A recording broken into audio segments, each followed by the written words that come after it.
Chemical bonding lecture number 6।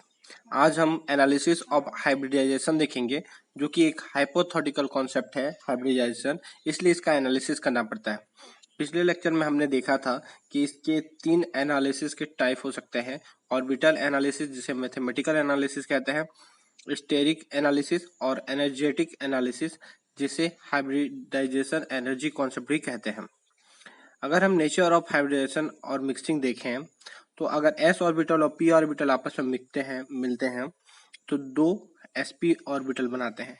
ये दो बने हुए नए sp ऑर्बिटल, जो कि हाइब्रिड ऑर्बिटल हैं, आपस में आइडेंटिकल होंगे या नहीं, यही कि हमको देखना है। ये आइडेंटिकल हो भी सकते हैं और नहीं भी हो सकते हैं।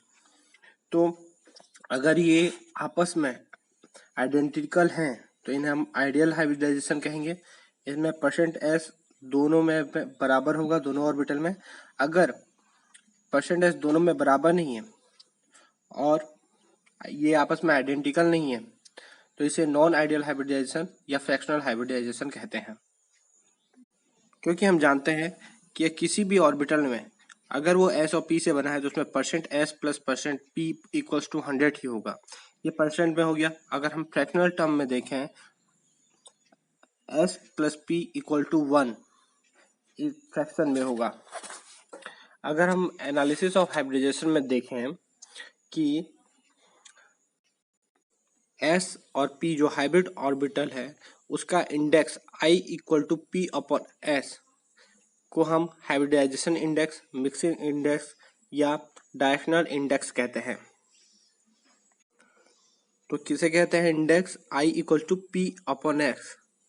P और S का रेशियो ही हाइब्रिडाइजेशन इंडेक्स कहलाता है।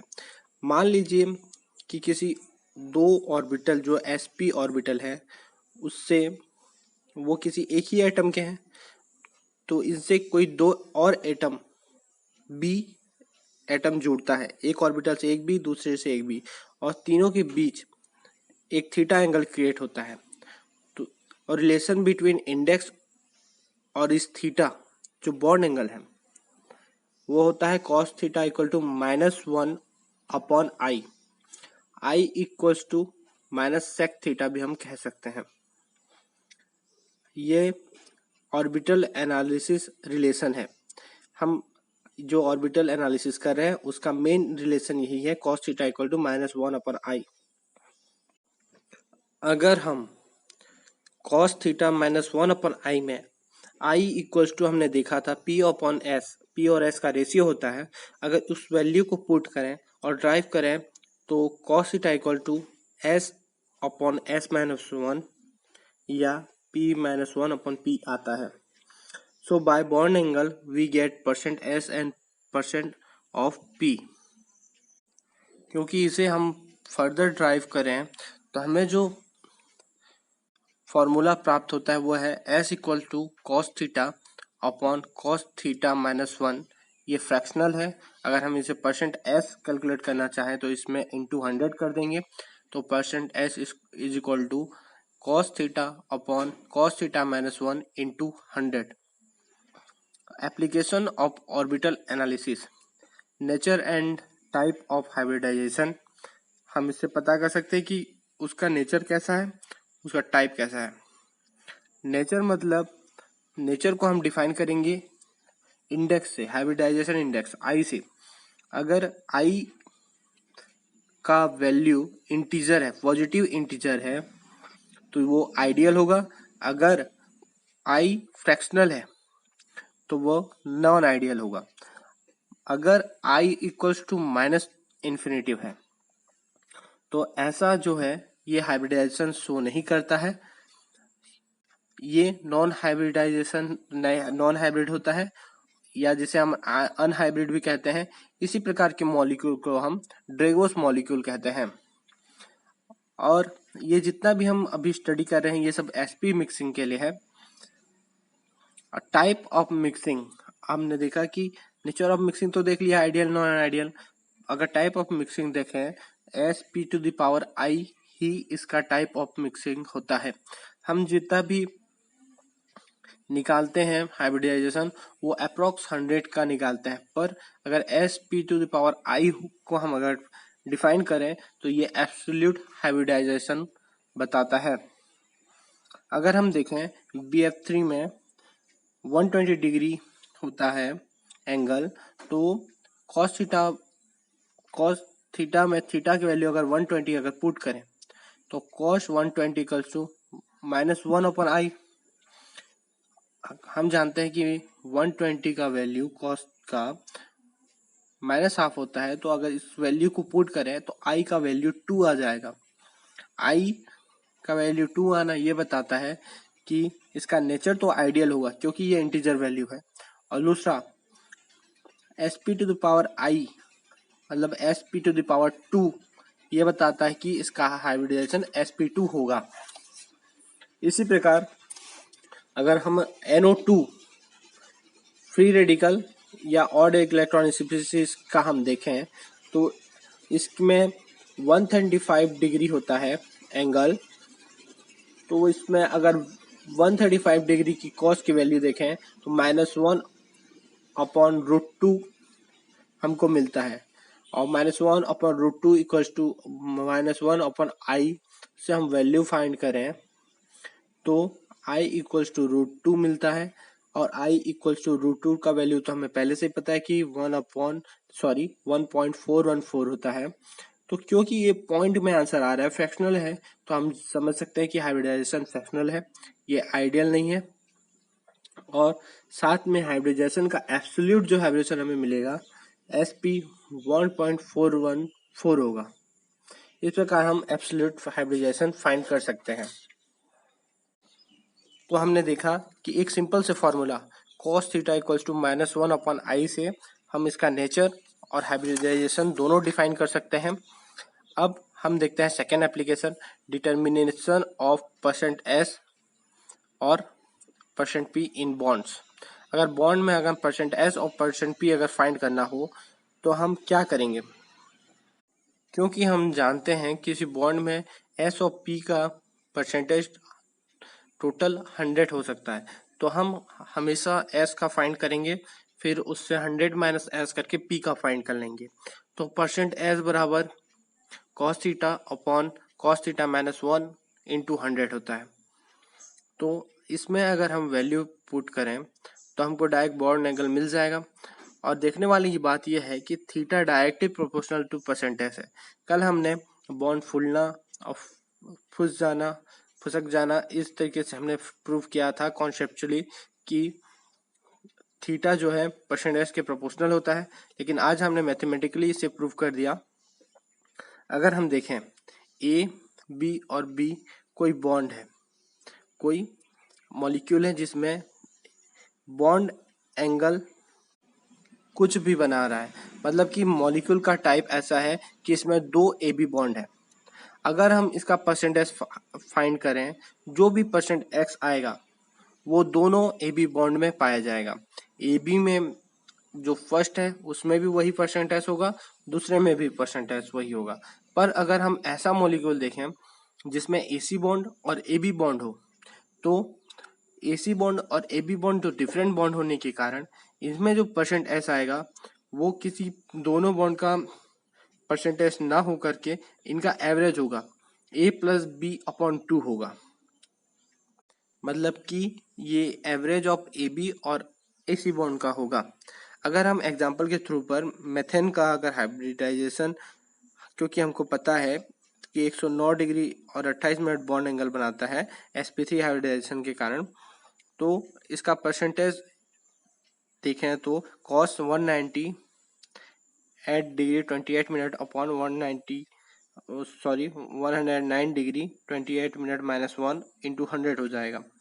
तो हम इसका जानते हैं कि % इक्वल 25% आ जाएगा और %p equal to 100 minus 25 equal to 75% आ जाएगा। अगर हम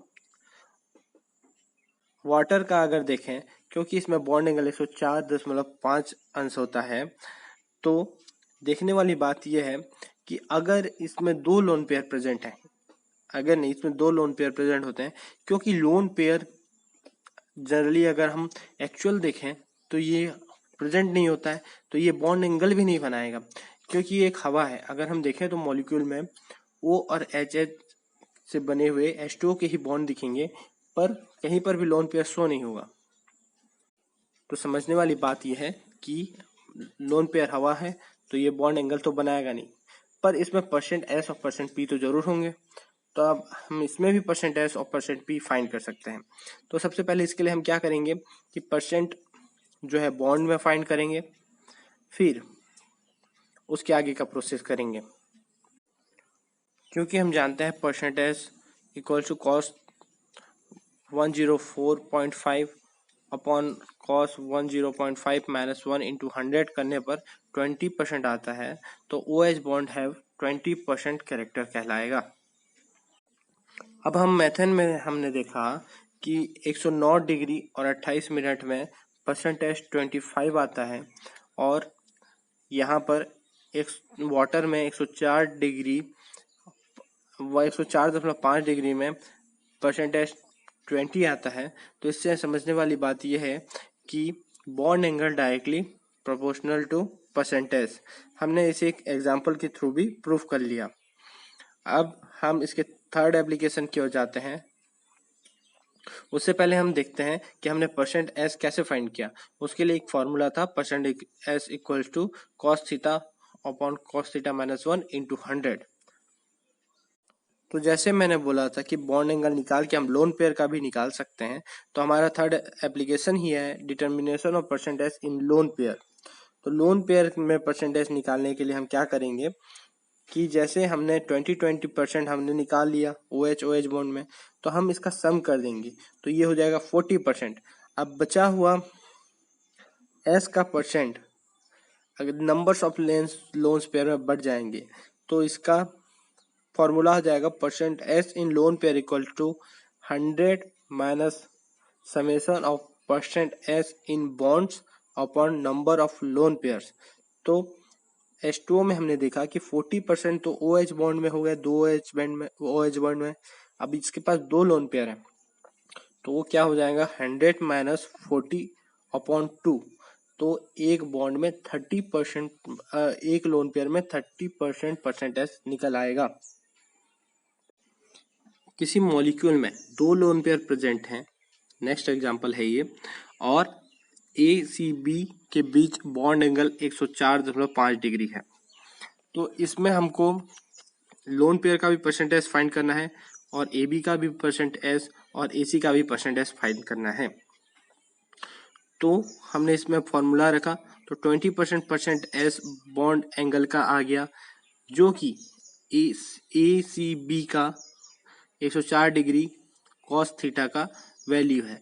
लेकिन ये जो %S 20 डिग्री आया, %S equal to cos theta minus 1 into 100 से, वो क्योंकि हम जानते हैं कि यहाँ पर AC और AB दो डिफरेंट बॉन्ड है, तो ये एक का बॉन्ड ना होकर, बॉन्ड परसेंटेज ना होकर S का, बल्कि ये दोनों का एवरेज है।